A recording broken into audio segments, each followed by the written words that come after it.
Hey guys, welcome back to the channel. Today we're watching Battlestar Galactica.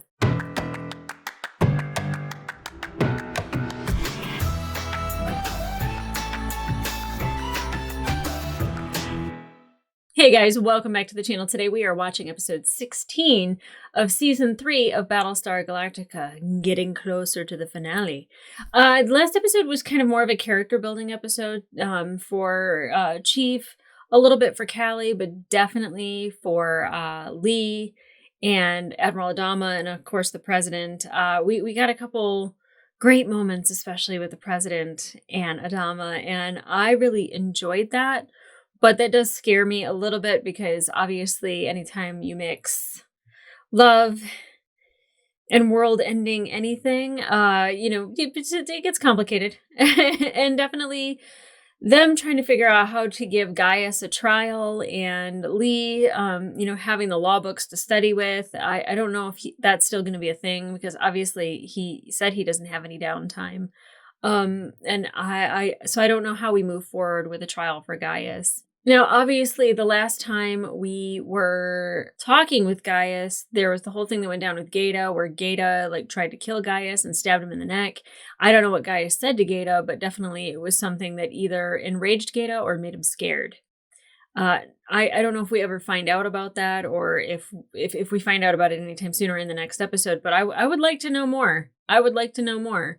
So then obviously we still have 6 aboard Galactica, and we kind of had a brief moment between her and Athena and just kind of talking, and then she went into head Gaius mode, and everyone was kind of like, what's going on with her? It is really funny when they have to do the head Gaius head 6 thing, but they're obviously talking to themselves and moaning to the sky and just being weird. Definitely I would like to see more of 6, because anytime Trisha is on the screen, her or James Callis, I think we get a great performance from both of them. And definitely, as much as I love character building episodes, I would like to get back into the Cylons and the search for Earth, and what our next on the checklist of things to do is. Now, given that this, let's see, 16. There's 4 or 5 more episodes until the finale. I think there's only 20 episodes. There might be more than that. I actually haven't checked because I try not to look ahead at episode names and all that because that stuff can be very spoilery. But we're getting closer. So I don't know if we kind of get a dip in action and then it gets ramped up, or if it's a slow, steady climb. If we get another filler / character building episode. It is a filler episode in the sense that it's there to fill in gaps.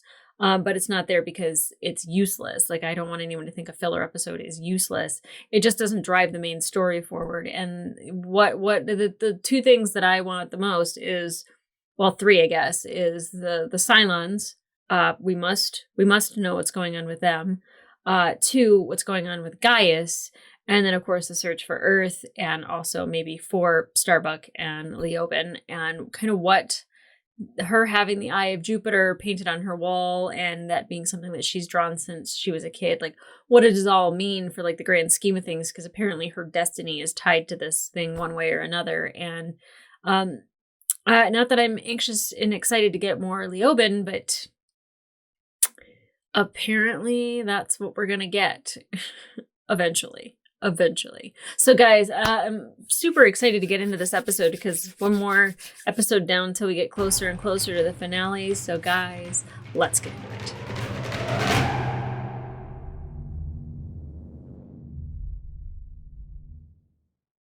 But it is different. Yeah, we're just going through a little rough patch.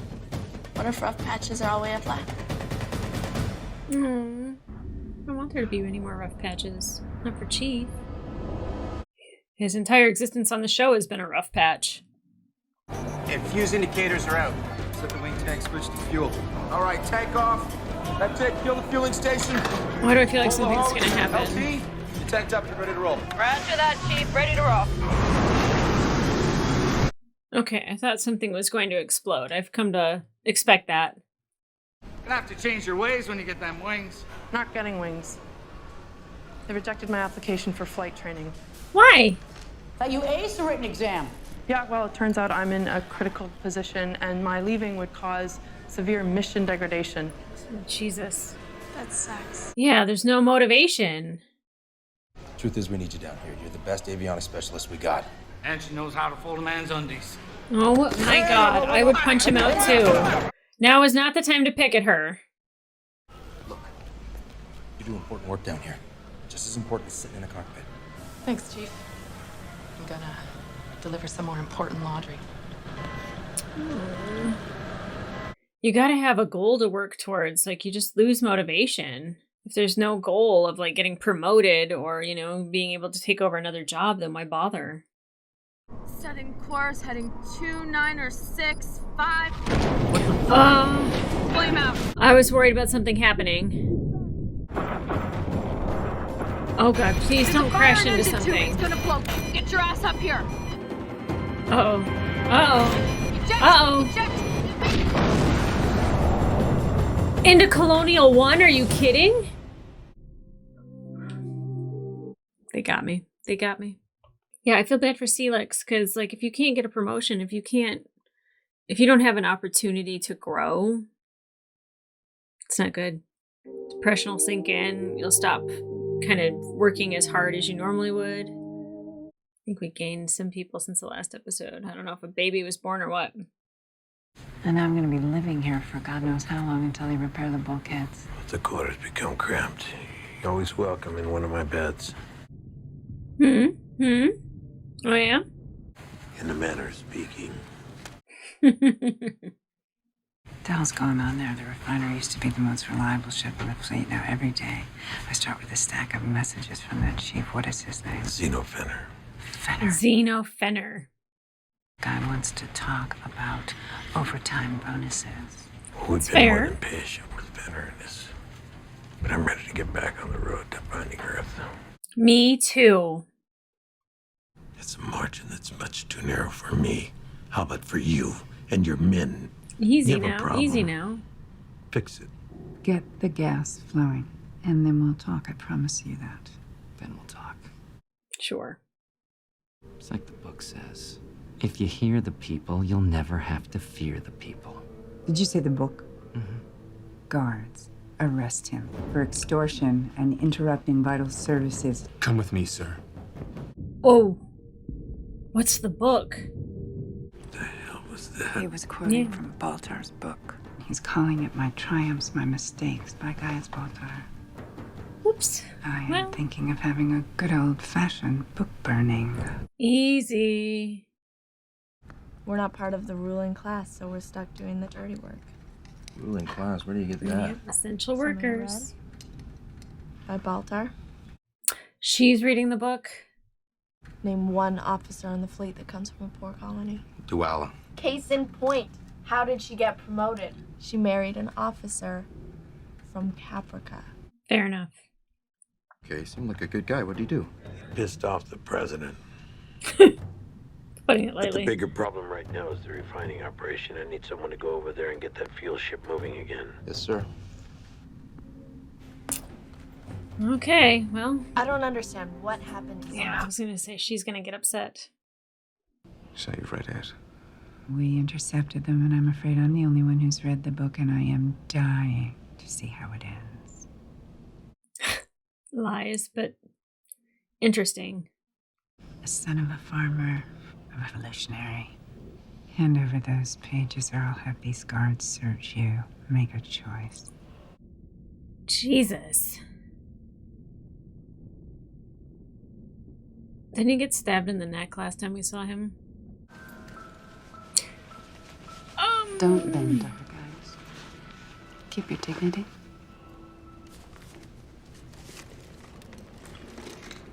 Perhaps you consider writing a blurb for the back cover.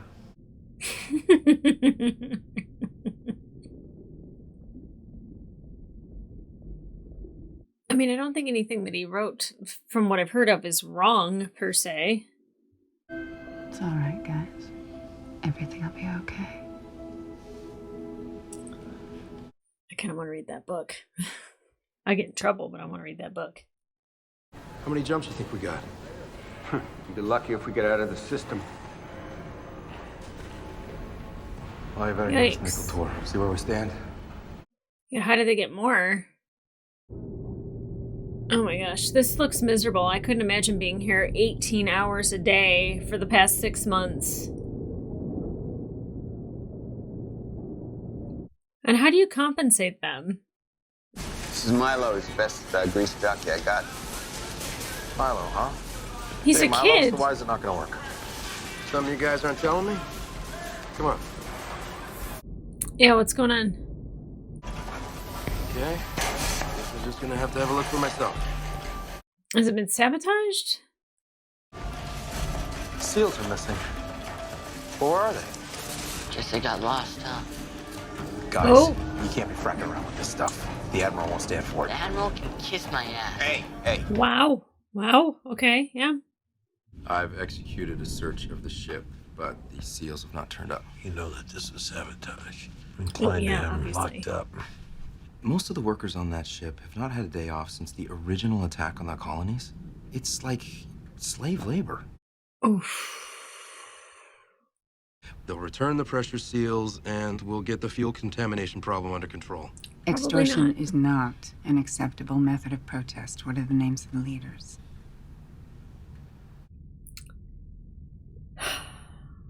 Just Cabot. I will issue a warrant for his arrest. Madam President, they're just trying Chief, we're done.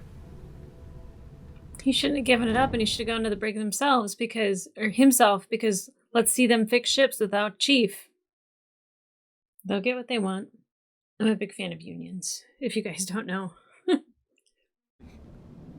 Oh my god. What the hell happened to his hands? I wake up in the middle of the night, he's scratching the walls. He was in Cylon detention on New Caprica, you remember? He came out all squirrely, and this is not helping. Come on, you gotta get him out of here. Where are the seals? Oh, you son of a bitch. Come on. You gotta get him out of here. Cabot? Say, no, I won't. Cabot, look at me. Oh. It doesn't matter. Where are they? The air vents. All right, they're in the center stern. Air vents. Tell the president to release them.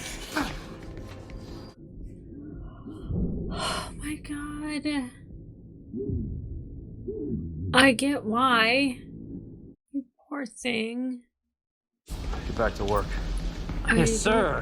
Whatever you say, boss. They're gonna you're gonna do something bad. Can I throw the switch? No. I don't trust him. But I can run every machine we got. Only thing I haven't done is turn the whole thing on. I don't know, Chief.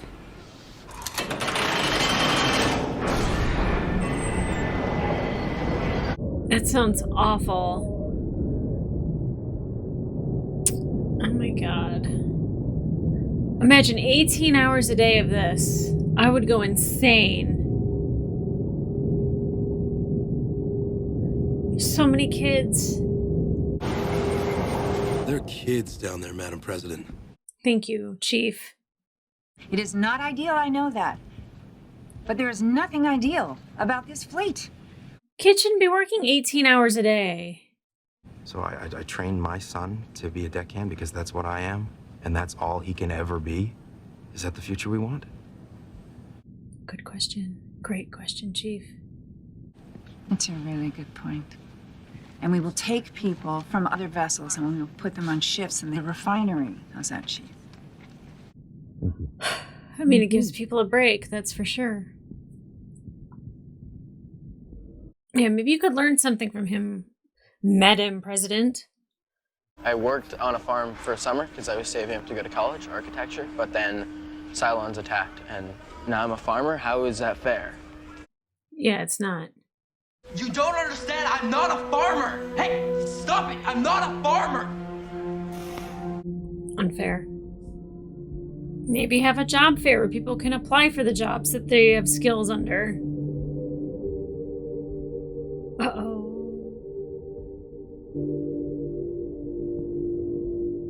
I know, it sucks. What are you doing here? Your book. I think that it's a pile of crap.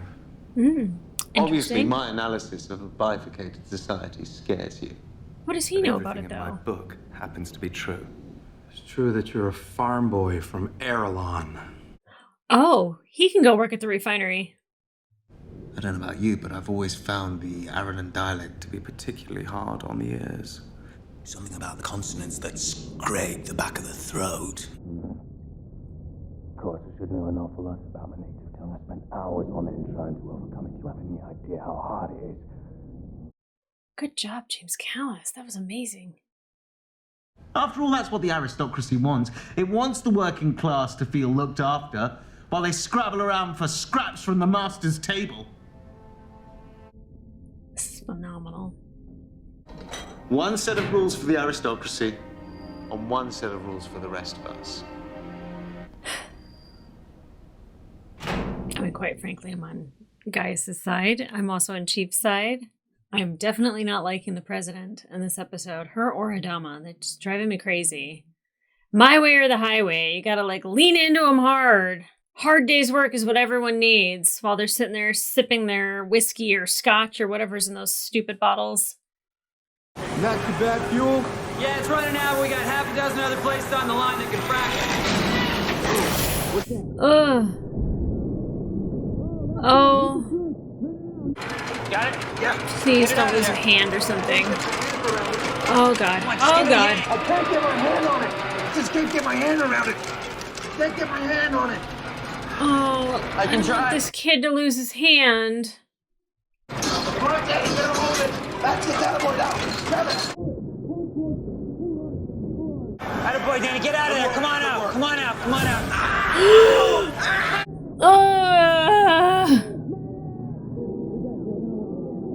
He doesn't work with mechanical stuff. He wasn't a farmer.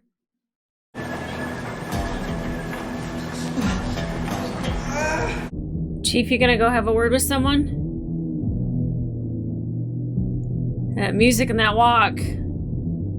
He means business.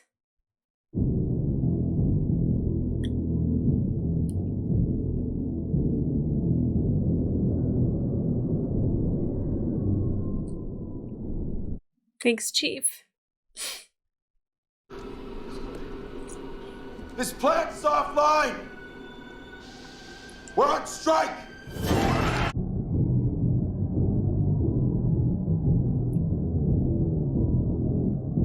Makes me so happy.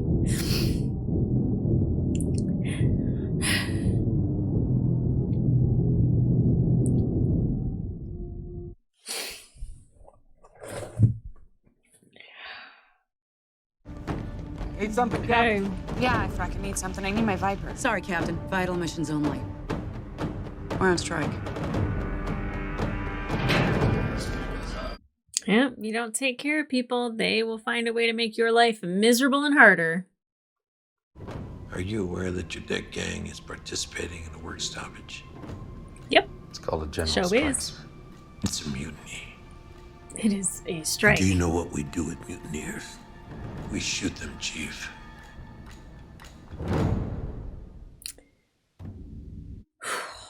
I was gonna get it to be continued. No one has abandoned their post. We're not putting anyone in danger. This is mutiny, and it stops now. It's a really loose term of mutiny. Arrest Kelly Turl. Take her under armed guard directly to the starboard repair bay. That's dirty. That's super dirty. I'm gonna put her up against the bulkhead and I'm gonna shoot her as a mutineer. Are you out of your fracking mind? Kelly was Yeah, just he's not following gonna my do it. orders. Then the rest of your deck gang. Figursky. It's a bluff. It's a bluff. But I will put 10 Kellys up against the wall to make sure that this ship and this fleet are not destroyed. Fine. I'll call it off. Fuck. Open the door. This is ridiculous. This is absolutely ridiculous. Call off the strike. Did they cave? Yeah. Call it off. Galen, I'm proud of you. Give the phone to the Marine. You can go now, Chief. I am so beyond I irritated thought you with had this something that you whole wanted to discuss with the situation.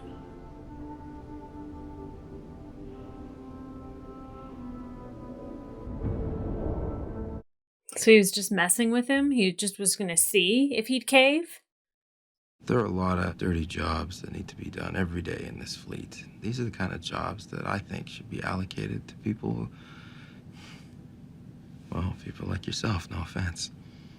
Yeah, no, I agree. Get your hands dirty, girl. And this is going to have to be an area where the union gives ground. The union. And if this society is becoming truly polarized between an entrenched political class and a disenfranchised underclass, we are doomed. We won't need the Cylons to destroy us, we'll destroy ourselves. Sure will. I am willing to fight for that society until my dying breath. I would love it if you would fight for that society as well. I will, Madam President, I will. What was the whole point of the put Callie up on the bulkhead? Just to see how Admiral Adama doesn't want anyone to not follow orders? Hey, Captain. Chief, one of my nuggets failed to show up for basic flight instruction this morning. Sorry to hear that, Celix? Captain. So maybe you can tell me where the hell Diana Celix is. Celix front center.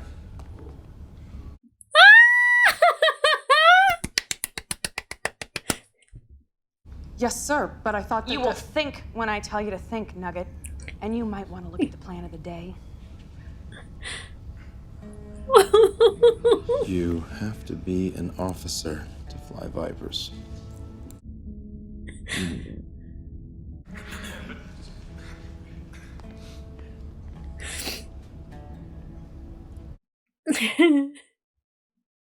Congratulations, Henson.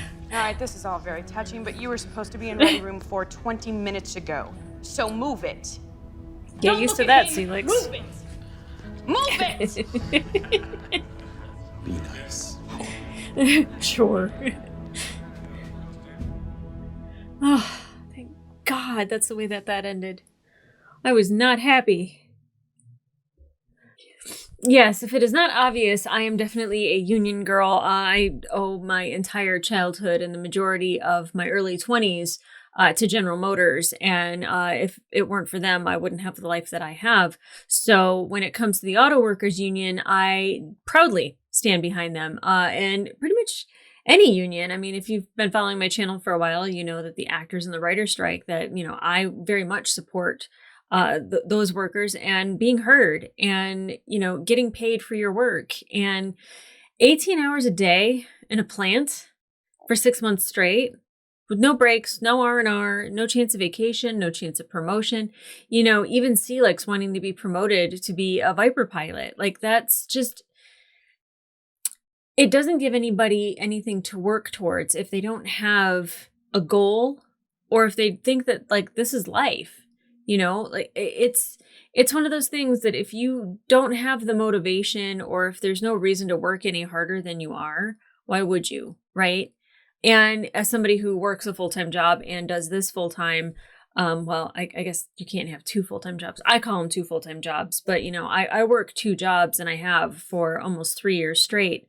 And I can tell you that when I take a break, it is just the best. And I will sit on my phone for hours and I will scroll through TikTok, or I will, veg out to something that I've already watched before. Scrubs is absolutely one of my favorite shows to veg out to. It's the best. I go to hockey games, or, I try to have things that are specifically for me. And that's just somebody who's living on Earth who just has 2 jobs. When you are on a ship, that is your life. When you are on a refinery, that is your life. When you are, I don't care if it's the LG people, if it is the gas people, if it's this, that, it doesn't matter. It's just, if you are an essential worker, you can get burnt out so quickly by not being given a break. And that's just a small part about being in a union and what unions fight for. And I don't mean to sit up here and preach off of a soapbox about unions, but obviously they work better for people and against corporations. So obviously you know where I stand with that as well. But I'm a little confused as to what the whole thing was with Adama. My eye is still watering from Celix. I'm so happy about that. I'm so proud of her.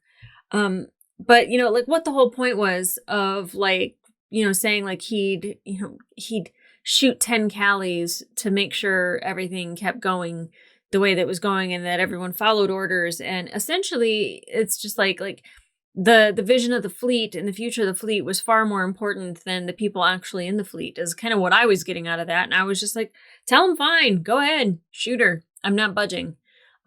That's not Chief. Chief is very emotional, and that's one of the things that I love about him.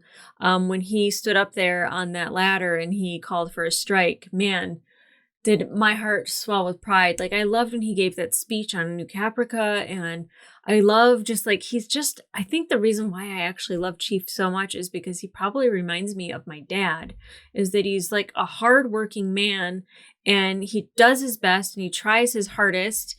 And I absolutely love and adore that about him, is that he's kind of a regular guy. Yes, he's in a very great position being on Galactica, but he's just a regular man.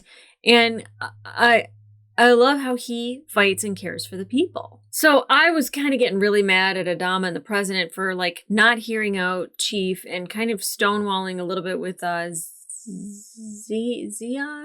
Oh, already forgot his name.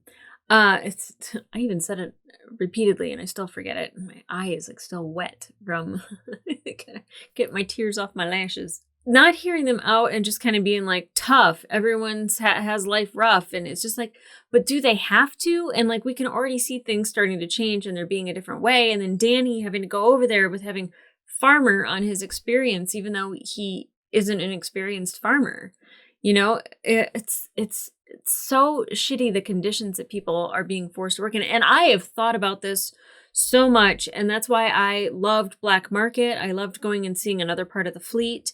I thought that that was fantastic. You know, anytime that they, when we went over to the Astral Queen, the prison ship, you know, I loved seeing that stuff because, like, we get the military aspect, and, like, granted, like, it's not always great to be in the fight. You're putting yourself on the line every single time, but you know, life is a little bit more cushy over there. Like, you know, I distinctly, I've never seen anybody without alcohol.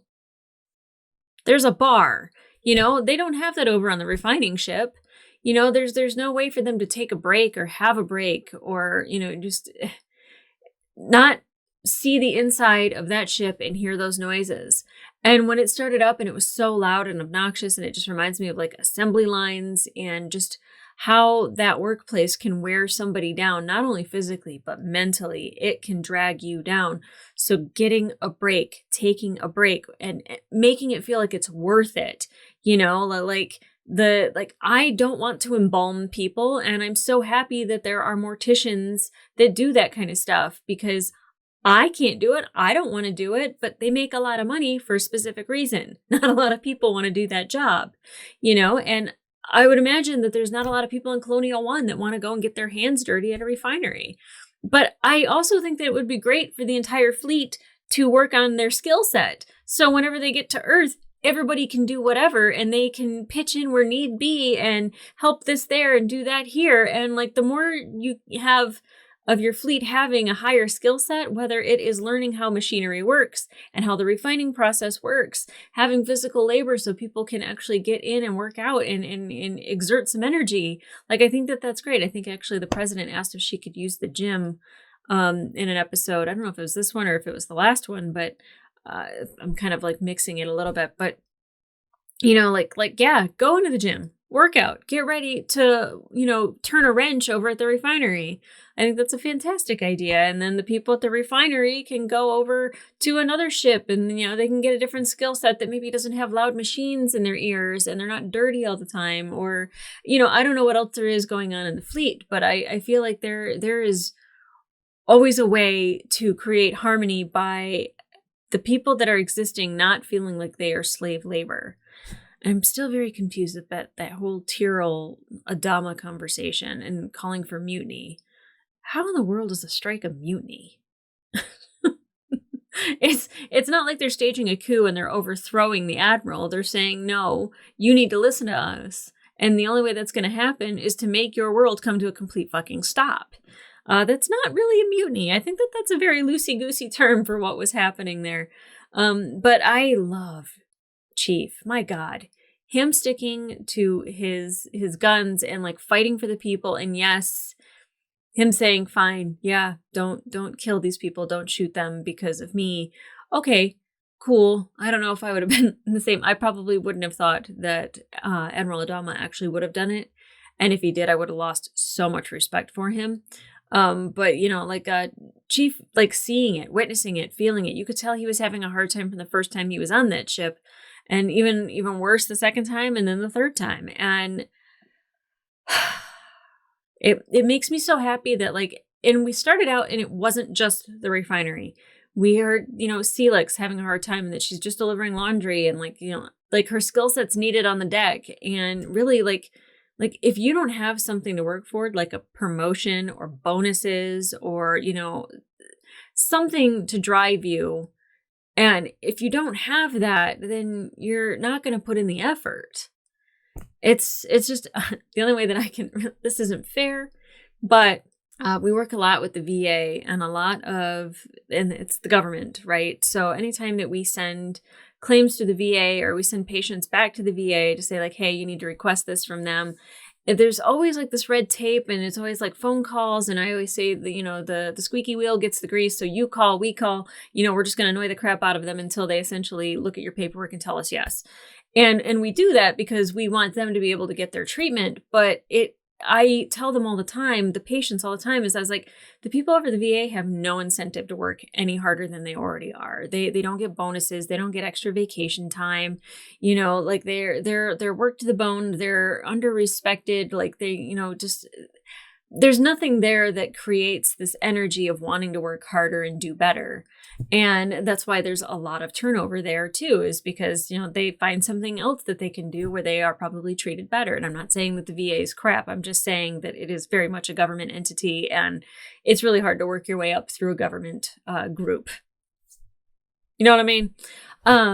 So I definitely can empathize with that situation. If there's empathy, I have so much empathy for people that do the jobs that I don't want to do, and I appreciate them so much. And that's why it's just I have hard hearing and I can't serve tables. I've never been able to do anything food service wise, and nor do I want to either. And I appreciate the people that do that because I know what it looks like, back there. I've dated plenty of people that have been in the food service industry, and especially out here in Las Vegas, you just kind of see them worked really, really, really hard.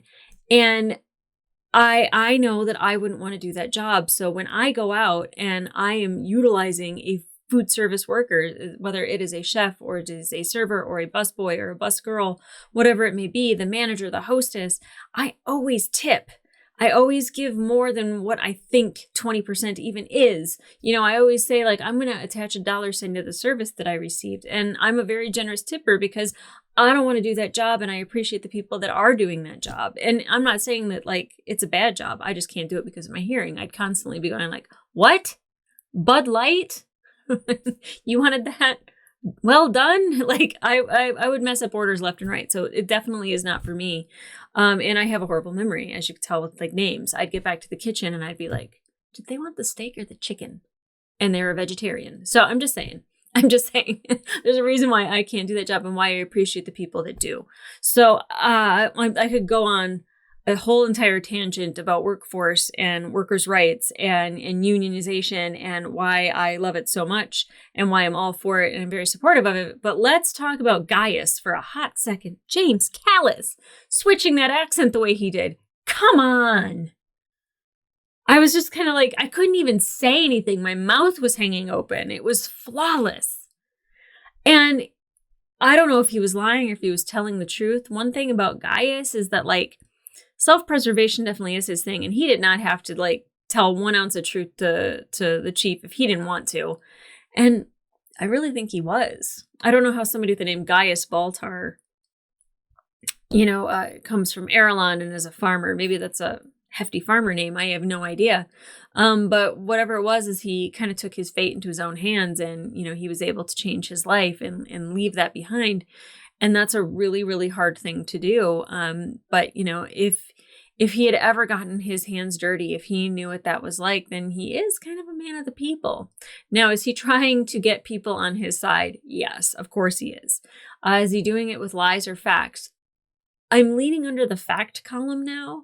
I don't think that he's lying about it. But I definitely the end game for him is, I think, ultimately to turn a lot of people off of higher authority, like the president, like the admiral.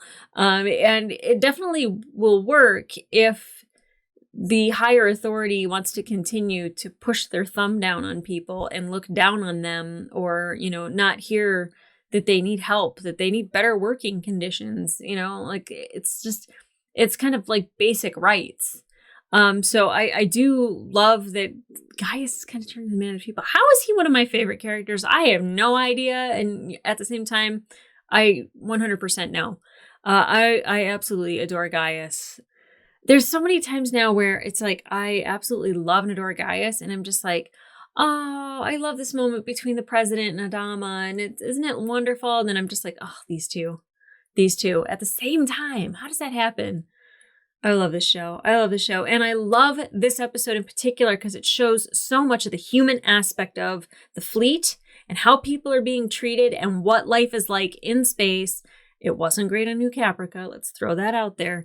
But we can change all of that before we get to Earth. We can work on ourselves as humans, as a fleet, as a whole, before we get to Earth. And we can be a colony that is united rather than fiercely divided. So guys, if you want to watch the full-length reaction to this episode, it will be available on my Patreon and up to 4 episodes early.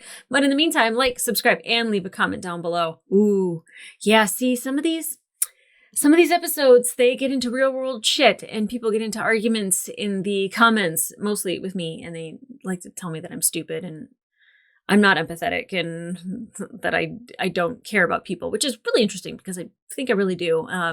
But either way, it gets really, really heated in the comments. So try to be civil, try to be nice, don't be mean, but have like a good conversations, or at least hear people out. That does not mean you have to change your opinion. That does not mean you even have to comment on somebody else's comment. But how do you feel about Chief and the refinery and the unionization of the workers? Because to me, there is zero downside as far as I'm concerned. The government is there to work for the people, not to force the people to work for the government. So I am very much for a union helping fight for workers' rights. Just saying. So very nicely, very calmly, very collectedly, if we can, in the nicest way possible, let's discuss unions in the comments, shall we? But then also Gaius. What do you guys think of Gaius in this episode? Do you think he's just trying to win favor with the people and trying to kind of pit them against the higher ups? Or do you think that like he's kind of, and I know that it might be something that's fed into other episodes, so keep it to this episode. If not, then don't answer the question at all. But like, do you think he was being honest? Do you think he was telling the truth? Do you think Gaius Baltar grew up in Erelon as a farmer with farmers farming? I mean, I don't know. I feel like you get grit and tenacity from somewhere, and he is definitely built different. And I could see that being true. I really can. And then how'd you guys feel about Celix? Because I damn right, my heart almost burst right out of my damn chest, and I was so happy for her. And I was like, just like Starbuck, like, stop yelling at her. It's her first day. But then like to see the smile on Starbuck's face of being like, she's one of us now. That's how it's gonna be. Made me so happy because it already made Celix feel like she was part of the group, and she was smiling as she was walking away because she knew what it was. It just made me so unbelievably happy. But guys, episodes like this that are about the people of the fleet, just, I feel alive. I feel so alive after I watch them. I feel so energized after I watch them. And I love space shit. Don't get me wrong. I want to find Earth, the Cylon stuff. It is all just yummy, yummy, yummy. But like, the foundation of the show is the people. And so when you get the stories of the people, that's when you get the good stuff, like the good stuff. So guys, come back here for more episodes. And in the meantime, I'll see ya.